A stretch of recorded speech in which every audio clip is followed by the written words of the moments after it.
안녕하세요.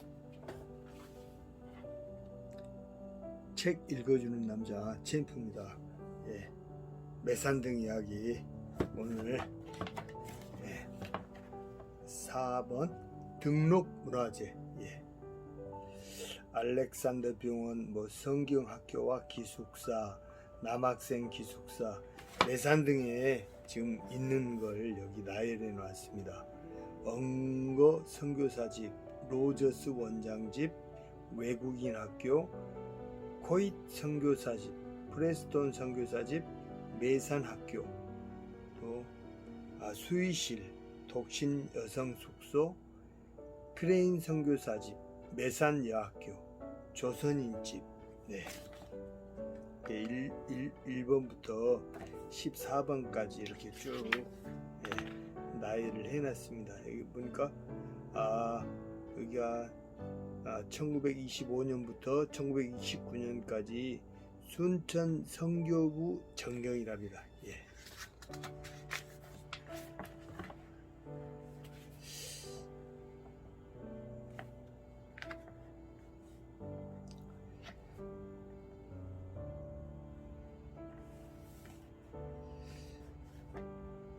순천 선교부에 건축된 건물 가운데 문화재청의 등록문화재, 전라남도 지정문화재가 된 것은 다음과 같다.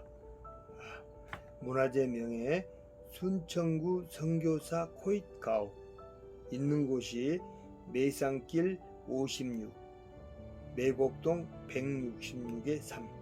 등록일이 2005년 12월 27일이고요. 등록번호가 문화재 자료 제259호, 건립연대가 1913년에 건립됐습니다. 특징이 순천지역 선교사 및 지역사와 관련되고 미국 선교사촌의 건축적 특징을 보여주며 원형이 잘 보존되어 있음. 전면에 베란다 설치, 처마를 지탱하는 부재가 전통, 건축의 공포를 닮음, 애양재활 직업 보도서 사택. 그다음에 또 문화재명이 순천 매산중학교 매산관, 있는 곳이 매산길 23, 매곡동 147의 6. 등록일이 2004년 12월 31일. 등록번호가 등록문화재 제123호, 건립연대가 1916년. 미국 남장로의 선교회의 순천 선교사촌 내의 교육시설로 종교사적 및 지역사적 가치가 높은 석조 건축물이. 또 문화재명 또 하나 있습니다. 구 순천 선교부 외국인 어린이학교, 있는 곳이 매산길 53, 매곡동 167의 2. 등록일이 2004년 12월 31일이고요. 등록번호가 등록문화재 제124호, 건립연대가 1910년대. 특징이 미국 남장로교 선교회의 선교사 예배실과 선교사 자녀들의 교육시설로 전형적인 선교사 건축의 특징을 가지고 있음. 또 문화재명 순천구 선교사 프레스톤 가오, 있는 곳이 매산길 43, 매곡동 166의 9. 등록일이 2004년 12월 31일. 등록번호가 등록문화재 제126호, 건립연대가 1913년. 특징이 순천지역 선교사 및 지역사와 관련되며 미국 선교사촌의 건축적 특징을 보여주며 원형이 잘 보존되어 있음. 현관은 약간 우측에 배치, 반지하실을 두고 통풍구를 크게 내어 마루 밑에 통풍을 좋게 함. 매산여고 어학실. 또 문화재명 순천구 남장로교회 조지 와츠 기념관, 있는 곳이 매곡동 142의 5. 등록일이 2004년 12월 31일, 등록번호가 등록문화재 제127호, 건립연대가 1910년대 순천지역 선교활동을 위해 지은 건물로 정방형의 짜임새 있고 균형 잡힌 외관이 원형 그대로 잘 남아있음.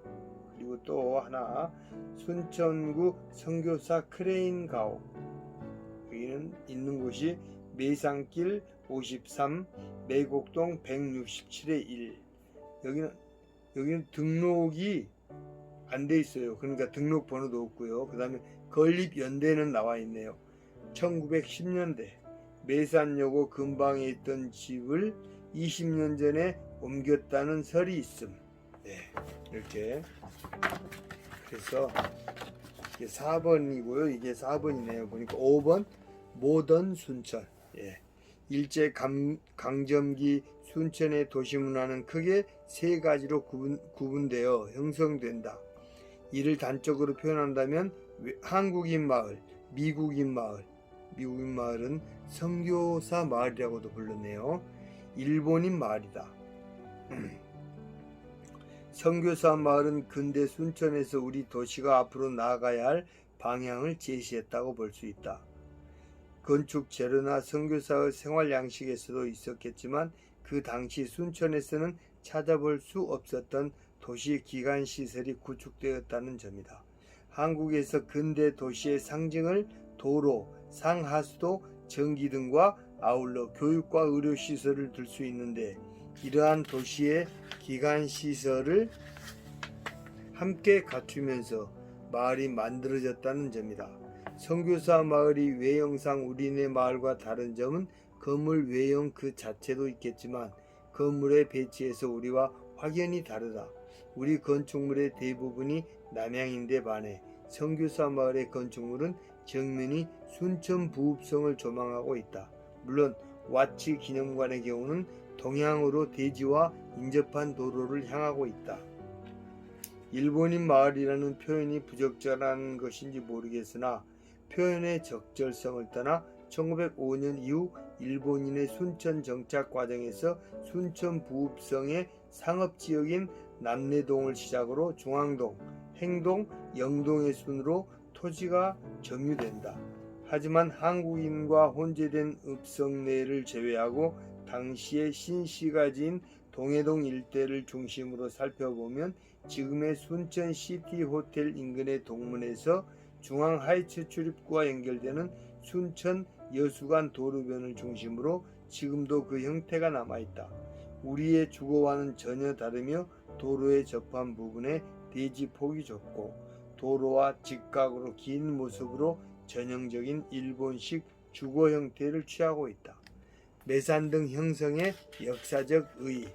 매산등은 쓸모없던 땅이 선교사들에 의해 근대화의 기지로 변모되어 서양과 통하는 창구였고 기독교의 요람이었으며 근대 교육의 산실이었다.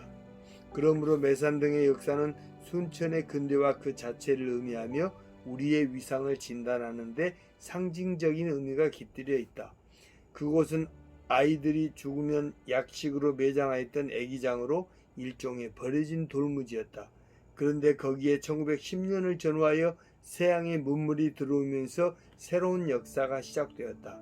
서양의 문물은 기독교를 삶의 본질로 여기는 사람이 들어오면서 서양식 건축물이 들어섰으며 그들이 사용하던 각종 생활용품이 선보였던 곳이다.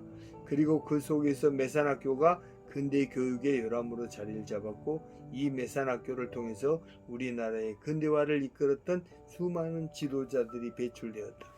이 매산등은 순천 읍내를 내려다보는 구릉지에 위치한 반면에 일제의 상권이 지배하던 시인의 본정통 중심가는 지금의 중앙동과 남내동, 행동 등으로 구성되었다. 매산등을 중심으로 하는 미국, 서양 문화와 시내를 중심으로 하는 서양식 일본 문화가 가장자리에서 서로 만나고 있었다. 결국 미국과 일본은 태평양 전쟁으로 확대되며 한반도에서도 양대 세력은 적대 관계로 발전했다. 매산학교는 신사참배 반대 문제로 폐교되었고 선교사들도 본국 추방령에 따라 출국하자 서양을 대표하던 메산등 문화는 일본 문화에 예속된 채 암울한 시간을 보내야 했다. 해방과 더불어 찾아온 좌우익의 대립은 급기야 제주도의 4.3 소요 사태를 진압하러 여수에 주둔한 14연대가 반란을 일으킴으로써 발발한 여순 사건으로부터 6.25 전쟁까지 비극적인 동족 상잔의 역사를 기록했다. 대한민국이 건국되고 근대화의 기치를 들고 경제 성장을 이룰 때 매산 등은 옛날에 선구자적인 역할을 하지 못했다. 일제 치하에서 근대 교육의 요람이었던 매산학원은 공립학교와의 입시 경쟁보다 신앙적인 측면에서 기독교계의 지도자를 양성하는 특화된 교육 정책으로 21세기를 대비하게 되었다. 이제 지금의 매산 등은 과거의 근대화 과정을 증언이라도 하듯 유서 깊은 서양식 건축물들을 군데군데 남긴 채 시민들의 공원으로 변화하려 하고 있다. 그때 그 사람들은 보이지 않고 그때 그들이 쓰던 유물도 지금에 와서는 별것이 아니더라도 매산 등을 걸으며 조용히 귀를 기울이면 옛날 우리에게 낯선 외국인으로 만났던 기억들이 튀어나올 것만 같다. 개 조심씨 계십니까? 옛날에 한국에서는 개를 기르는 집이 많이 있었어요. 집도 지키고 여름날 보양식으로 하기 위해 여러 마리를 기르기도 했어요. 그리고 집집마다 대문에는 주인의 이름이 적힌 문패가 붙어 있었어요. 그런데 어떤 집에는 문패가 2개 붙어 있었어요. 남들이 함부로 못 들어오게 개조심이라고 붙여 놓아야겠다. 사나운 개를 조심하라는 뜻도 있지만 함부로 자기 집에 못 들어오게 하려고 개조심이라는 문패를 붙여 놓았던 거예요. 선교사들은 집집마다 방문을 하여 선교를 했는데 먼저 대문의 문패를 보고 주인의 이름을 불렀지요.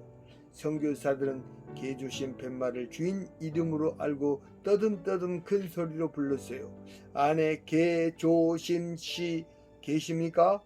집안에서 사람이 눈이 휘둥그레져서 나오는 웃지 못할 해프닝이 벌어지곤 했답니다. 제3장 매산 등 마실가기 1. 순천중앙교회의 시작은 언제일까? 순천중앙교회, 이하중앙교회는 그 명칭 가운데 중앙이라는 단어가 암시하듯이 순천지역 개신교의 중심이라고 말할 수 있다. 일제강점기 순천지역의 기독교 선교부, 남장로의 순천선교부가 설립된 이후 순천선교부에서 집행하는 사업은 그 중심에 중앙교회가 있었다고 해도 틀리지 않을 것이다. 이러한 중심 역할은 몇몇 교회 설립에 의해서 볼 수 있다. 일제강점기에 설립된 순천제일교회, 광복 이후에 설립된 순천동부교회와 성북교회 등이 중앙교회에 의해서 시작되었다. 그런데 중앙교회가 처음부터 현재의 자리에 위치했던 것은 아니다. 현재의 자리에 위치하기까지는 몇 차례 옮기고 나서야 그 뿌리를 내릴 수 있었다. 그 과정을 살펴보면 순천에서 기독교 집회가 처음 시작된 것은 일제강점기 이전인 1906년이라고 한다. 당시 순천 읍성 안에 성곽과 맞닿아 있던 호남사거리 인근의 강시섭시 사저에서의 집회가 그 출발점이다. 이후 향교 소유의 건축물이지만 향교 밖에 있던 양사제로 옮기게 되고 이곳에서 교회와 학교가 함께 운영된다. 1910년 순천 선교부의 설립이 결정되고 1912년 이후 현재 매산중학교를 중심으로 남으로는 중앙교회, 북으로는 현 매곡동 삼풍 2차 아파트에 이르기까지 다수의 선교부 시설이 들어서게 된다. 이때 교회와 학교는 매산중학교 주변의 초가집을 거쳐 현재 위치에 각각 자리한 것으로 여겨진다. 이러한 선교시설의 설립 배경에는 목포에서 광주 선교를 개설하였던 김윤수가 순천의 김억평을 대리인으로 하여 일궈낸 것으로 보인다. 중앙교회는 초기에 20평, 일반 학교의 교실 크기 20평의 T자형 목조교회로 시작하여 교인의 증가로 1923년 800평의 대지를 추가로 확보하여 교회를 증축하게 된다. 1935년 130평의 붉은 벽돌 구조의 교회가 건축되어 광복 이후까지 사용하게 된다. 1983년 철근 콘크리트 구조의 벽돌로 치장된 교회가 건축되어 지금에 이르고 있다.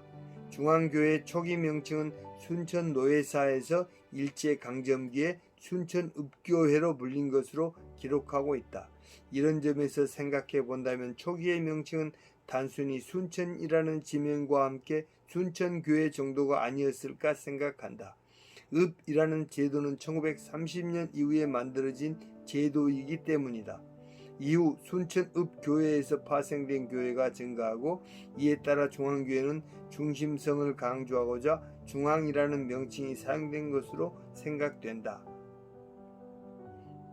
얼마 남지 않은 토속 담장이지만 이 담장의 나이에 견줄 수 있는 사람이 몇이나 될까? 2. 조지 와츠 기념관. 조지 와츠 기념관은 인접한 순천중앙교회와 함께 순천 성교부 초입에 위치한 전형적인 근대 건축물이다. 이 건물의 1층에는 휴 린턴 선교사 부부가 결핵 환자들을 위해 세운 작고 아담한 순천 기독 진료소가 있다. 2층, 3층은 미국 남장로의 한국 선교 역사 전시실로 활용되고 있다. 2층은 선교 역사와 사역 당시 생활용품, 서적과 등대 선교회의 사료가 전시되어 있다.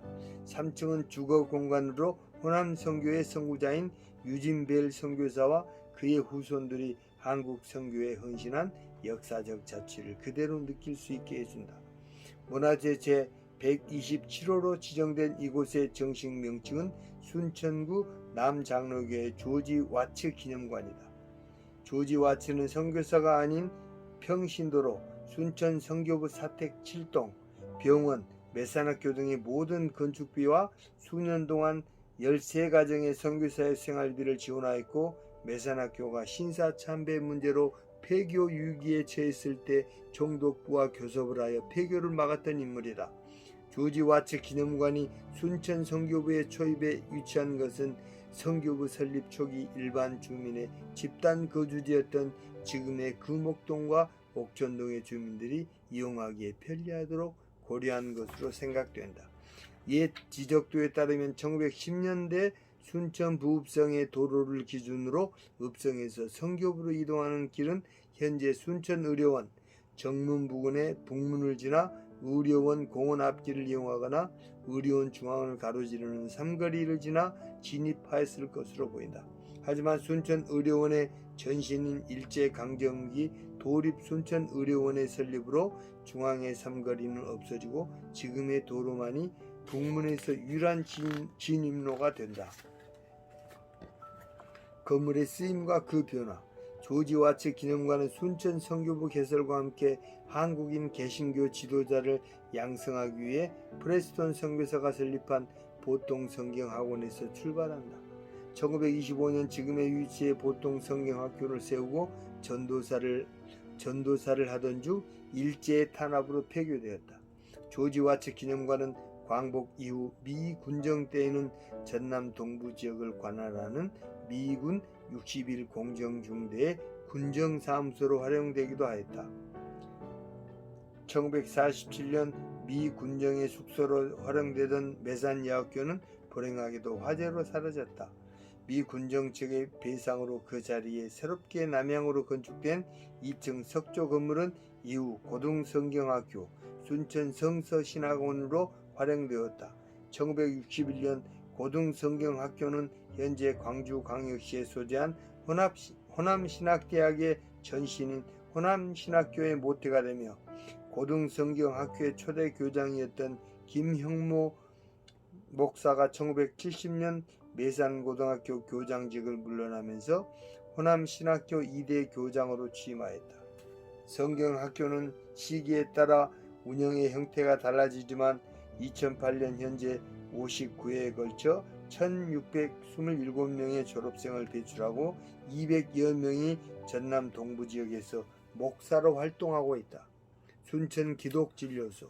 지금의 순천기독진료소는 1963년 결핵 환자 진료소로 개설되고 1973년 재단법인 순천기독결핵 재활원이 설립되어 현재 이루고 있다. 2000년 등대선교회가 창립 30주년 기념사업으로 미국 남장로의 한국선교역사박물관 전시실을 만들기로 한 후 2001년에 조지 와츠 기념관 2, 3층을 빌려 박물관으로 사용하고 있다. 건물의 배치. 지금의 조지 와츠 기념관은 동쪽으로 향하는 건물과 남쪽으로 향하는 건물이 함께 연결되어 있는데 각각의 벽돌색이라는 것에서 드러나듯이 서로 다른 시기에 건축된 건물이다. 동쪽으로 향한 건축물이 1925년에 건축된 조지 와츠 기념관이고 남쪽으로 향한 건축물은 1986년 덧붙여 관리동을 증축한 것이다. 초기의 화장실은 관리동 부근에 자리하고 있었으나 지금은 없다. 지붕의 형태는 박공형 경사지붕에 열십자로 박공형 창문, 도마창을 설치하여 지붕을 하늘에서 바라보면 십자가 형태로 종교적 상징성을 드러내고 있다. 지붕 재료로 아연 함석재를 사용하였으며 빗물바지는 건물의 앞뒤 양쪽에만 설치되어 있고 선음통은 한쪽 면당 좌우로 하나씩 총 4개소에 설치되어 있다. 건물의 쓰임과 변화. 건물 사용의 목적이 바뀌거나 시간의 흐름에 따라 창문이 없어지고 남쪽 계단 출입구가 신설된다. 내부 공간의 변화로 지하층은 보일러 등의 설비를 위한 기계실에서 창고로 활용되고 있으며 1층은 교실로 사용되던 것을 그대로 활용하여 지금의 소규모 공간으로 리모델링한 것이다. 2층은 처음 1층과 같이 교실로 사용되던 것을 석재, 칠판 등을 철거하고 박물관으로 사용하고 있다. 3층 다락은 단순한 다락으로 사용하였으나 박물관으로 리모델링을 하였다. 3. 근대 도시 발전의 밑거름이 된 알렉산더 병원. 일제강점기 순천의 의료 선교를 대표하던 알렉산더 병원을 기억하는 사람이 과연 얼마나 될까? 남장로의 의료사업은 선교부 설립 순서와는 다른 군산 1895년, 전주 1896년, 목포 1898년, 광주 1905년 순으로 시작되고 순천은 선교부 설립과 같이 시작되었다. 순천에서 의료 선교의 시작은 티몬스 의사에 의해서다. 티몬스 의사의 의료 선교 활동은 1913년 순천 선교부 건물이 완성될 무렵 프레스톤 선교사와 함께 선발되어 온 코이트 선교사 가족의 질병 진료에서부터 시작하였다. 순천 선교병원. 1913년 4월 당시 선교사들의 생명을 위협했던 수인성 전염병 때문에 잠시 중단된 순천 선교부는 같은 해 9월 본격적으로 활동을 시작한다. 이때 티몬스 의사와 그리어 간호사가 처음으로 진료소를 개설하는데 공사 감독을 위한 임시 건축물에서 진료를 시작하였다. 이듬해 3월 와츠 기념관의 북쪽 현 순천 매산중학교 축구부 숙소 자리 부근에 18 곱하기 28자 크기의 개량 한옥으로 된 순천 선교병원을 개원한다. 이와 같은 열악한 조건 속에서도 약 7개월간 68명을 수술하고 3,814명의 환자를 진료하였다. 1916년 3월 1일 드디어 30개의 병상을 갖춘 지하 1층, 완전한 지하층이 아닌 지상 2층의 알렉산더 병원이 완공된다. 알렉산더 병원은 1901년 군산 야소병원장으로 부임한 알렉산더 의사가 부임 직후 부친상을 당해 미국으로 돌아간 이후 그의 기부로 병원 건립이 시작된다. 이 병원 또한 와츠의 보조로 운영되었는데 개원 당시 몇 명의 한국인 간호사를 양성하였고 마치 의사인 티몬스 부인과 티몬스 의사에 의해 의학생이 양성되었다. 6명의 의료 교수와 세브란스에서 의학 공부 중이었던 박봉술과 전도인 1명, 전도부인 1명이 있었다. 1921년 의사가 없을 때 그리어 간호사가 능숙하게 의사를 대리하여 이 일을 처리하였고 또 임시 면허증을 가진 한국인 의사가 임명되어 이를 도왔다. 1923년까지 진료 건수 6,994건과 수술 건수 600건으로 1914년 이후 10년간 진료 건수는 약 2배 증가했고 수술 건수는 6배 이상 증가했다. 1933년 알렉산더의 부인과 와치의 부인이 사망한 남편의 이름으로 각각 18,000원과 15,000원을 기부하면서 병원이 증축된다. 1935년 4월 11일 당시 조선중앙일보의 보도에서 알렉산더 병원의 진료구역을 순천, 구례, 광양, 여수, 공, 보성 등의 전남지역과 서부 경남지역의 하동, 남해까지 언급하고 있다. 진료 환자 수에서도 1932년 일반 환자 6,030명과 무료 환자 8,820명, 1933년 일반 환자 7,305명과 무료 환자 9,041명, 1934년 일반 환자 9,021명과 무료 환자 1,503명으로 사회적 소외 계층의 진료에 주력하였음을 알 수 있다. 1937년 일본이 침략의 야욕을 품고 미국인 경영기관에 압력을 가했을 뿐만 아니라 외인 배척의 목적으로 선교사들을 항상 미행하다가 1940년 태평양 전쟁을 일으킨 뒤 병원 경영자인 로저스 의사를 추방함과 동시에 1940년 11월 병원 문을 닫게 된다. 그 후 병원은 1945년 9월부터 순천에 주재한 미군정청 군인들의 숙소와 병원으로 사용되었으며 1948년 10월 14연대 반란 사건 때에도 많은 환자들을 치료하기도 하였다. 이후 병원 건물을 매산고등학교 도서실로 이용하던 중 1991년 불이 나서 얼었으며 지금 그 자리에는 기숙사가 들어섰다. 순천 최초의 한국인 의사 정민기. 1932년 9월 2일 동아일보의 알렉산더 병원의 공익활동 보도에 이어 1935년부터 1937년 사이에 목포에서 간행된 호남평론에서 전남 순천군 알렉산더 병원이라 하면 전 조선을 통하여 그 아름다운 이름이 알려지고 있다로 알렉산더 병원과 당시 근무했던 의사 로저스, 정민기, 윤병서, 김용식 등을 소개하고 있다. 이들 가운데 정민기 의사의 활약에 대해서 칭송이 자자하다. 정민기 의사는 1924년 알렉산 병원 종사자의 파업을 웬만하게 해결하기도 한다. 1937년 2월 3일 오후 8시에 순천중앙교회에서 치러진 의사 정민기의 기념식은 로저스 의사의 사유로 순천 군수와 각 관공서 단체 대표가 참석한 가운데 성황을 이루었으며 밤 12시에 행사가 종료된다. 그는 알렉산더 병원의 전신인 순천 성교병원 설립 이후부터 근무한 한국인 최초의 의사로서 그의 인술은 당시 알렉산더 병원의 진료 혜택을 받은 전역에 널리 알려졌다.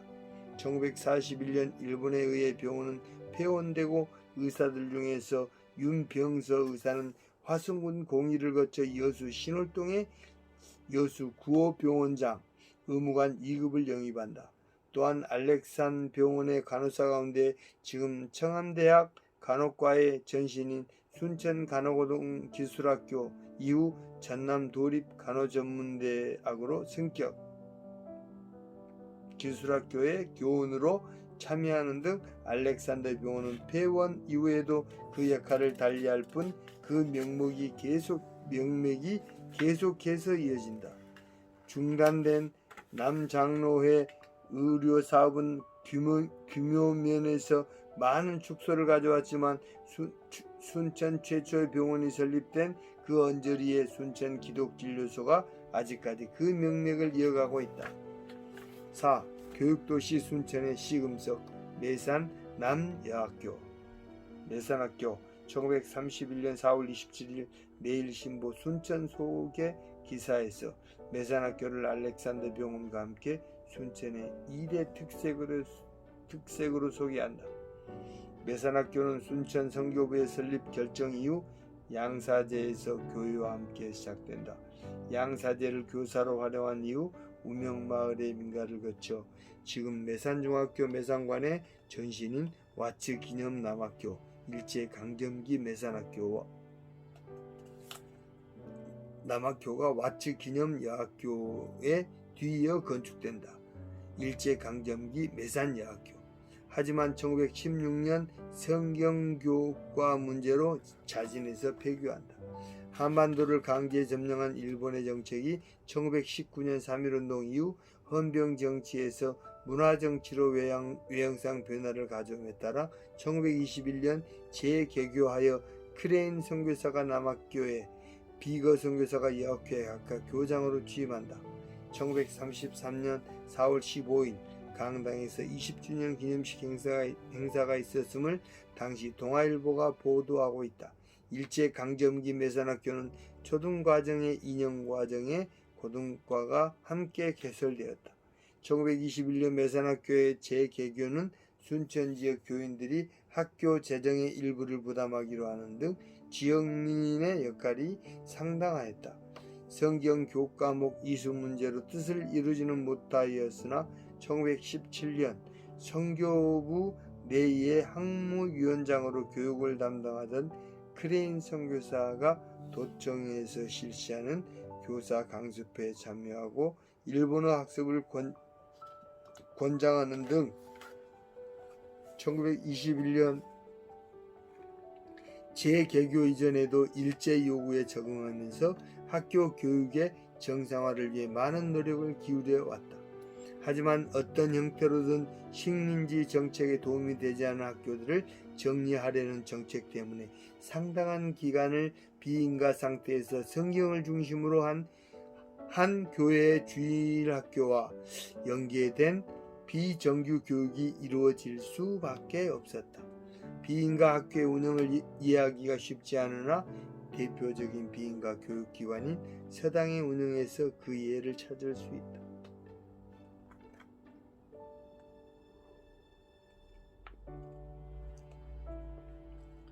(1921년) 매산학교가 재개교한 이래 1929년에는 순천 지역에서 운영된 학교가 보통 학교가 11개소에 학급수 47학급, 학생수 2,340명이었는데 당시 서당에 다니는 학생들의 수가 1,500명이었던 것과 비교하면 서당 교육이 활발하였음을 알 수 있다. 1929년 매산학교의 운영 학급수는 14학급, 학생수는 320명으로 일반 보통학교와 비교했을 때 학생수나 규모 면에서 훨씬 체계적이었음을 알 수 있다. 이러한 매산학교의 규모에서 보듯이 1937년 9월 28일 남녀 매산학교의 폐교는 순천 보통학교에서 분교를 설립하지 않으면 안 될 만큼 영향력이 있었던 것이다.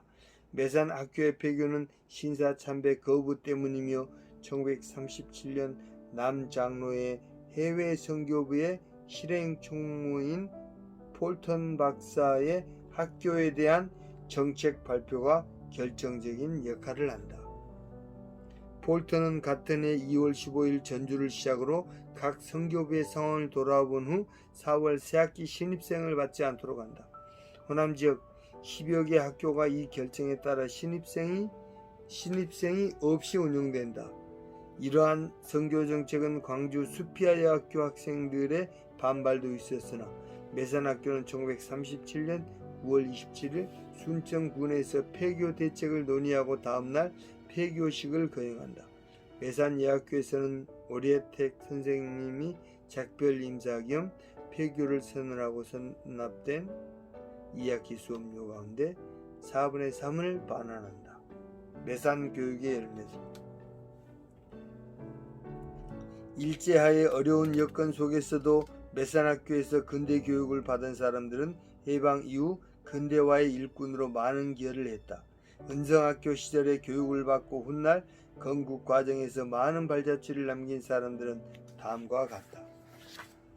조정환 1892년 12월 10일부터 1967년 11월 25일. 건축 초기 미국에서 유학한 인연으로 외무부에서 일하다가 제4대 외무장관을 지냈던 조정환은 일찍이 근대 문명에 적응하려는 선친과 조일환, 조의환 등 형들의 지원으로 율천 장천 교회에서 근대식 교육을 받았다. 뒤늦게 선교사들에 의해 순천에 은성학교가 생겨나자 20살의 나이에도 불구하고 선교사들의 배려로 여기에서 고등과 속성 과정을 마치고 숭일학교를 거쳐 선교사들의 주선으로 미국 유학을 떠났다. 켄터키주 바라야 대학에서 역사 정치학을 공부하고 귀국하여 모교에서 1931년까지 부교장으로 근무하다 이화 여전 교수를 거쳐 해방 후에는 외무부에 들어가 대미 외교통으로 활약했다. 이후 외무부 국장과 차관 시절 6.25 전쟁 등으로 피폐해진 국토를 재건하기 위해 노력하다 이승만 대통령에 의해 4대 장관으로 발탁되어 우리나라 건축 초 외교의 초석을 다졌다. 해방 후 초대 해양대학장을 지내고 학술원 회원이기도 한 정문기 박사는 은성학교 초급과정을 마치고 서울중앙보고에 진학하여 어류 생태를 연구하여 세계적인 어류학자로서 명성을 날렸다. 특히 우리나라 영근해에 서식하는 장어가 멀리 필리핀 해 근해까지 회유하는 과정을 연구하여 학계를 놀라게 했다. 건국 초기 이승만 대통령에게 평화선을 그을 때 일본의 침략 행위를 문제삼아 대마도를 포함시키도록 강력하게 요구하기도 했다. 결국 이 의견이 받아들여지지는 못했지만 해양 전문가로서 통찰력을 인정받는 계기가 되었다. 생전에 왜 어류를 연구하게 되었느냐는 질문에 국문학자 이승영에게 지기 싫어 이 분야를 택했다고 할 정도로 학구열에서만큼은 남에게 뒤지지 않았다. 정문기는 초대 해양대학 학장으로 우리나라의 수산업과 해양학 발전을 이끌어 이 분야를 대표하는 학술원 회원이 되었다. 그 밖에도 IOC 위원 등으로 활약하며 체육회 발전에도 많은 기여를 했다. 순천에 들어온 선교사들은 선교 활동이 어느 정도 자리를 잡아가면서 한국인 선교 동역자를 많이 필요로 하게 되었다. 그래서 선교 활동에 도움이 될 만한 젊은이들을 뽑아 평양신학교에 보내는 한편 미국 의뢰의 유학도 추천하기도 한다. 김형재 목사는 한국인으로서 미국 유학을 마치고 순천 지역에서 활동한 최초의 목사였다.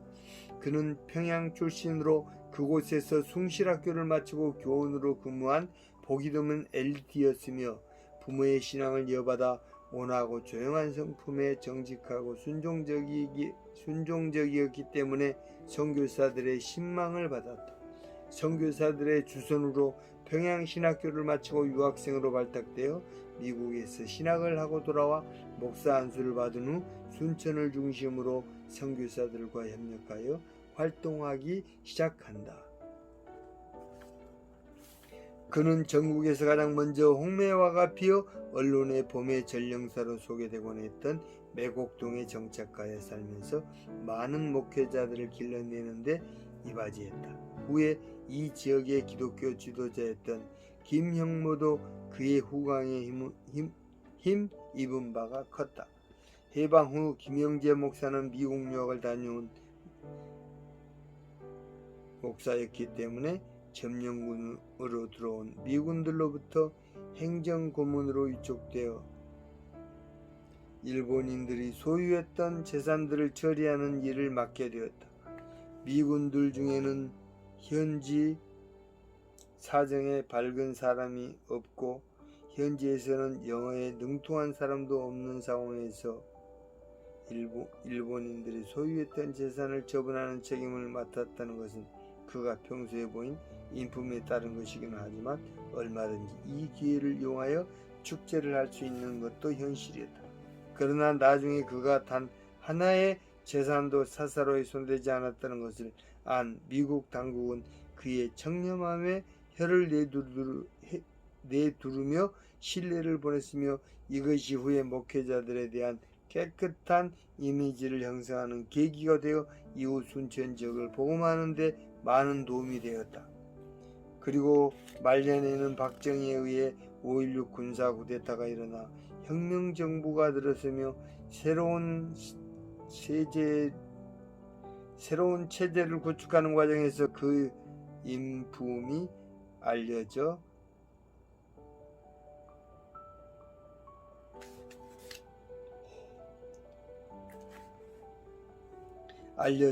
지역의 자문위원으로 위촉이 된다. 많은 사람들이 자신의 이해관계를 가지고 잠시라도 당시의 최고 권력자인 박정희 최고회의 의장을 면담하기 위해 모였다. 그도 지역 대표로서 어렵게 만난 자리에서 이 지역에서 크고 작은 공사판에서 일을 하고도 임금을 받지 못한 사람들의 딱한 사정을 호소하고 문제가 해결되도록 도와줄 것을 부탁했다. 민생에 관심을 갖고 귀중한 시간을 할애한 것에 감동한 박정희는 유례가 없을 만큼 면담 시간을 연장해가며 자세하게 사정을 청취한 뒤 즉시 해결되도록 조치를 내려 어려운 이들을 도와준 목사로 알려지고 있다.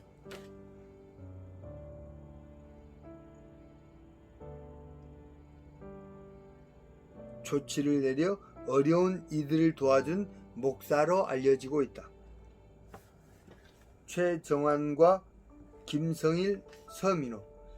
최정환과 김성일은 은성학교에 3회로 입학했다가 일본의 조선교육령 개정으로 문을 닫는 비운을 맞았다. 이 바람에 광주 숭일학교로 가서 졸업을 하고 서울 연희전문으로 진학하여 졸업한 후 일제의 신사참배 강요에 반발하여 문을 닫을 때까지 모교에서 영어와 국어 교사로 근무하였다. 1937년 일제 신사참배 강요를 거부하고 폐교되자 두 사람은 의사 면허시험에 합격하여 의료계에 종사하게 되었다. 특히 김성일은 벽지 의료에 관심을 갖고 낙후 지역을 돌며 의료인으로서 생애를 마쳤다. 이들은 해방 후에도 순천중앙교회와 제1교회의 지도자로서 생을 다할 때까지 지역 의료계와 교계의 지도자로 활약하였다. 이러한 지도자들을 배출한 은성학교는 아쉽게도 1916년에 폐교하게 되어 이곳에 청운의 꿈을 품고 찾아왔던 많은 젊은이들이 학업을 포기하거나 다른 곳으로 가지 않으면 안 되었다. 그 중에 한 사람인 서민호는 폐교 전 형을 따라 입학했다가 학교가 폐교되자 서울과 일본 등지에서 공부를 한 후 미국 유학길을 떠났다. 그는 귀국 후 정치계에 입문하여 국민방위군 사건과 거창 양민 학살 사건을 파헤치며 자유당 정권과 대립하는 등 우리나라의 진보적인 정치를 펼치는 데 앞장섰다. 순천 동훈장 사건으로 8년의 옥고를 치르고 국회의원 등으로 역임하며 대중당을 창당해 대통령 후보로 출마하기도 하였다. 1921년 6년간의 공백을 깨고 다시 매산학교가 개교하자 그동안 폐교의 아쉬움을 달래던 사람들의 열망으로 배움에 굶주린 젊은이들이 이전보다 더 많이 모여들었다. 교계의 지도자뿐만 아니라 교육계의 거목으로 해방 후에 근대화를 이끌었던 김형모와 박철옹, 유영대, 박형렬, 정문갑, 최은암 등이 이 무렵에 매산학교에서 공부를 하던 사람들이었다. 위대한 교육자들 김형모, 박철웅, 유영대, 박형렬. 김형모는 미국 유학을 다녀온 후 오랜 기간을 매산 중고등학교에 교장으로 근무하면서 호남 기독학원은 물론 광주의 호남신학대학과 대전의 한남대학교를 설립하고 운영하는 데 직접적으로 기여했다. 박철웅은 일제하에 모교에서 국어와 체육을 가르치며 학생들에게 민족의식을 가르치다 일제 당국의 간섭으로 교직을 박탈당하고 일본으로 건너가 군수공장을 경영하였다. 이곳에서 많은 돈을 벌어 해방 후에 귀국하여 서민원을 따라 광주에 내려와 조선대학교를 설립 운영하여 호남 지역에서 많은 인재를 길러냄으로써 교육 입국의 기틀을 다졌다. 그는 조선대학을 세계 최고의 핵물리학 특성학교로 육성하기 위해 프랑스로부터 방사선 가속기를 들여오는 협상을 하다 병을 얻어 뜻을 이루지 못했다. 유영대는 나라가 힘이 있으려면 오로지 젊은이들이 열심히 공부하는 길밖에 없다며 일본 유학을 다녀와 모교에서 교감 겸 영어 교사로 재직하였다. 이후 미국 유학을 다녀온 후 문교부 고등교육국장을 거쳐 10여 년간 전북대학교 총장을 역임하며 오늘날의 모습을 일구어냈다. 그리고 말년에는 모교에서 교장으로 재직하며 평생 그의 교육 지론을 유감없이 발휘하여 교육 방법만 달리하면 얼마든지 시골의 학생들도 명문대학에 진학할 수 있다는 학교 경영자의 본을 보여주었다.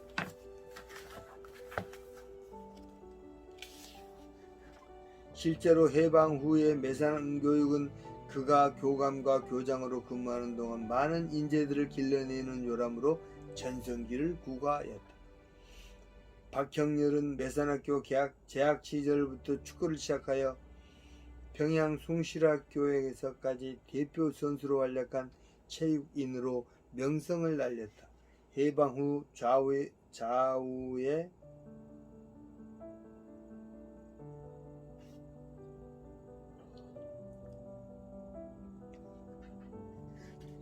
해방 후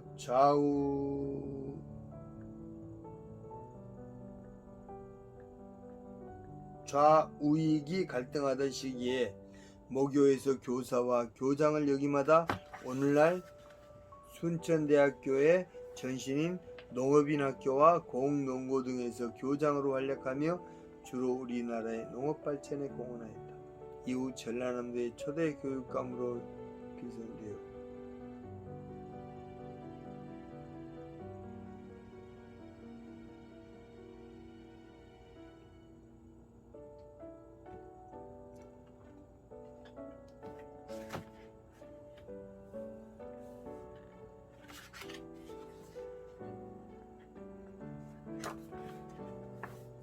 여성교육과 실업교육.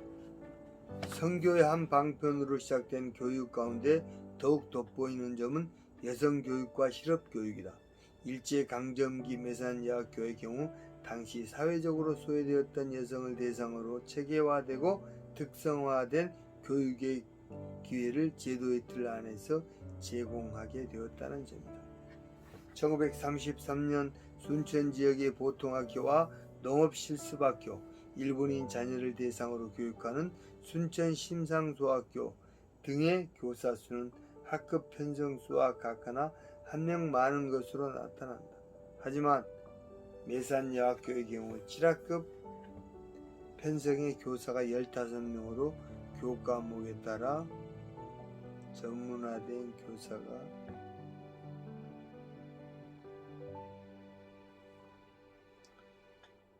배치되었을 뿐만 아니라 인원 수급이 원활하지 못했을 때도 미국인 여성 교사가 4명이나 배치되어 질적으로 우수한 교육이 이루어졌음을 알 수 있다. 일제강점기 교사의 수준이 일정치 못한 상태였을 점을 감안한다면 정규 과정을 이수한 이들은 상대적으로 양호한 교사진이었다.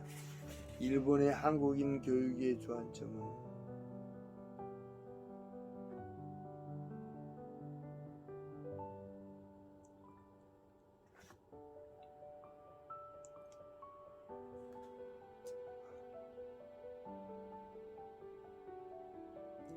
보통 학교의 경우 그를 깨우치고 기초적인 산수를 가르쳐 식민지 정책을 수행하는데 필요한 수준의 산업교육이 주를 이루었다.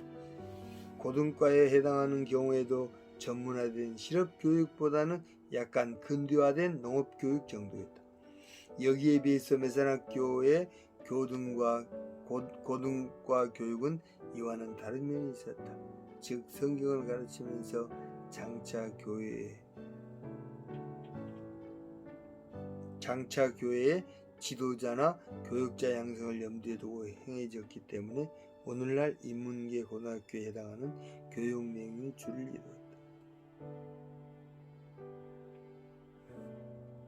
그러는 한편으로 매산학교는 실업교육도 병행하였는데 대략 두 가지 이유에서였다.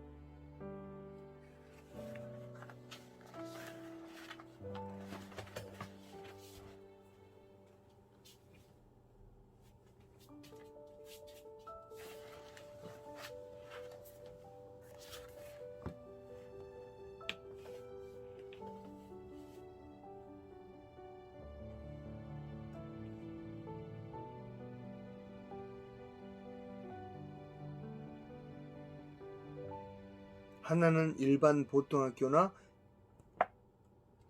고등 보통학교에 다닌 사람은 그래도 어느 정도의 생활 수준을 유지하는 사람들의 자녀들이 주를 이루었다. 하지만 매산학교는 각 교회를 통해 신문물에 관심을 보인 사람이나 신앙을 받아들인 사람들이 1차적으로 입학하였다. 대개가 가난한 사람들인데다가 차츰 숫자가 늘어나자 선교사들의 도움으로 이들의 학비를 모두 충당하기가 벅찼다. 그래서 이들에게 일자리를 만들어 스스로 학비를 벌어서 공부할 수 있다는 길을 마련하였다. 그리고 다음으로는 청년 실업가 출신인 언거 선교사가 교장으로 부임하면서 그동안 학교를 후원해주던 교회들의 재정 형편이 어려워지자 이를 타개하기 위해 스스로 자립하는 길을 찾았던 것이다. 이러한 시도는 조선의 독립운동가들에 의해 이루어진 물산 장려운동과 함께 경제적인 자립을 통해 일본의 식민지에서 벗어나려는 의도로 오해를 받기도 했다. 이러한 일련의 과정을 거치며 매산 여학교에서는 실업교육의 일환으로 직포, 염색, 재봉, 자수, 양잠 등의 다양한 실업교육이 실시되어 당시로는 전문화된 직업 여성을 배출할 수 있어 여성의 활동 영역을 넓혀주었다. 이러한 실업교육은 단순히 교과 과정으로만 그치지 아니하고 보통 학교 5학년 이상, 고등과 학생의 경우 근로의 기회를 제공함으로써 양호한 근로 기회를 얻기 어려웠을 당시에 이러한 자활의 기회를 함께 제공하는 등 고등과정 이상의 교육 기회를 마련하여 주었다는 데 의의가 있었다. 이러한 전통은 세 번째로 개교한 해방 이후에도 70년대까지 일하며 공부하고자 하는 어려운 청소년들을 위해서 순천에서는 유일하게 야간부 과정을 운영하여 주경 야독의 전통을 이어갔다. 이런 학교의 배려로 배움을 찾아 열심히 노력하던 청소년들에게 꿈을 이룰 수 있는 희망을 갖게 했다. 야간 과정을 거쳐 배출된 인재들이 우리 사회 곳곳에서 어엿한 지도자로 활약하며 매산학교 교육을 풍성하게 장식한 인사들이 많다. 특히 우리 시대 최고의 서정 시인으로 평가받고 있는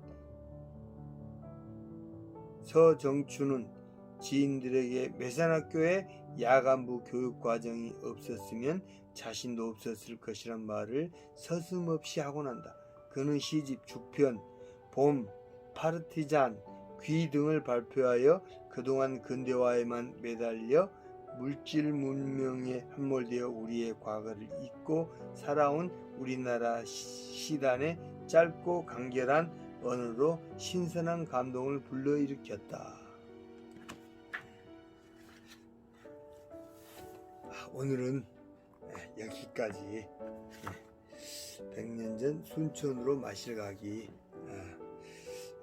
여기는 쪽이 있어서 70쪽까지 오늘 책 읽어주는 남자 오늘 마치겠습니다. 마치기 전에 하나님께 감사 기도 드리고 마치겠습니다.